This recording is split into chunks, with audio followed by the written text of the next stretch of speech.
This is the sound of the 1971 Holden, the most exciting arrival on the Australian motoring scene this year. It is new from the ground up, a sleek, all-new, all-Australian body, new suspension, new engines, new interiors, and some of the most advanced safety features yet seen on a locally built car. Rob Luck, editor of Modern Motor magazine. What is the new Holden really like? Well, it's impressive and different, particularly different from anything we've ever seen in Australia before. This is a world-class machine stacked with advanced styling, engineering and safety equipment. General Motors has even extended the model range to provide a car for every buyer's pocket. Well, that's how it looks on paper, but Modern Motor wanted to find out what it was like on the road. The test crew started with the glamorous new Monaro range. This is Rob Luck calling the shots from behind the wheel of the booming big Monaro GTS 350 with manual transmission and limited slip diff. To get away clean and fast, we'll rev this big V8 engine right to 4,000 RPM, then drop the clutch savagely. Now, 30 miles an hour in 3.1 seconds to 40 miles an hour in 4.5 seconds. Then into second gear for 50 miles an hour in 6.4 seconds. 60 miles an hour coming up in 8.6 seconds, followed by a flying shift to third gear. Then 70 miles an hour on the stopwatch in 11.5 seconds, 80 miles an hour in fourth gear together at 14.7 seconds, 90 miles an hour in 19.3 seconds, and 100 miles an hour, or the magic ton, in just 25 seconds flat.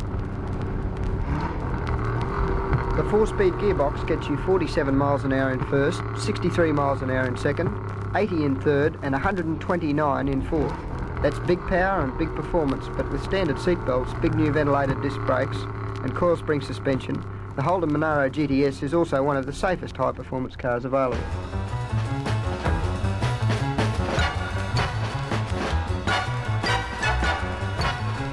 But the biggest Monaro is certainly thirsty when it's driven hard. The test crew could only put 11 miles into each gallon during performance trials, and the total test average was only 16 miles per gallon.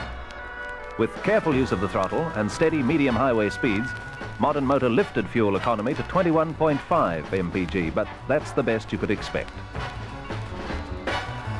That sort of performance and thirst for fuel is beyond the average driver's price bracket. But the new range of engines provides good power with good economy for the family machine. Torquey 6-cylinder engines that stretch 24 miles into the gallon but still take the family luggage and tow the holiday boat or caravan with ease come cheaply in the basic range of Belmonts and Kingswoods. Rob Luck, just what is the model breakdown? There are 5 engines all told, 2 6-cylinder and 3 V8s. The V8s are virtually unchanged from last year, but the 6s have increased cubic capacity, power and torque. Last year's bottom-of-the-line 161 cubic inch 6 becomes the new 173 with 118 brake horsepower, and last year's 186 and high-performance 186S are replaced by a single engine, the 202 cubic inch 6, which puts out 135 brake horsepower. To get the extra power safely to the ground, GM has built in a new coil spring rear suspension and a full front chassis. The new body is wider, with an increased track for greater road holding, and it's also longer, lower and slightly heavier. The wheelbase is unchanged, which means the car isn't bulkier or harder to turn and manoeuvre, yet there is more space inside due to complete redesigning.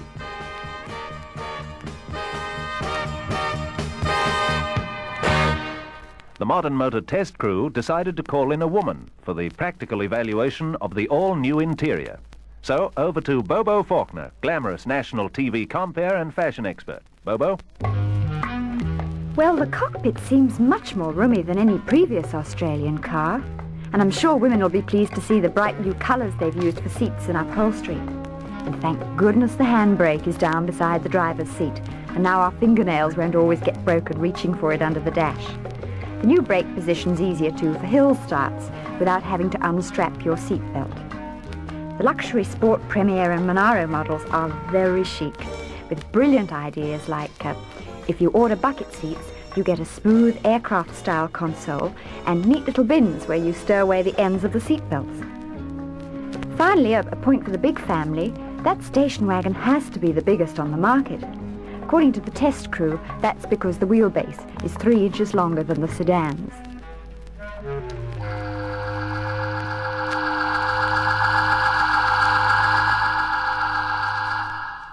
And just how do those average family man sedans perform?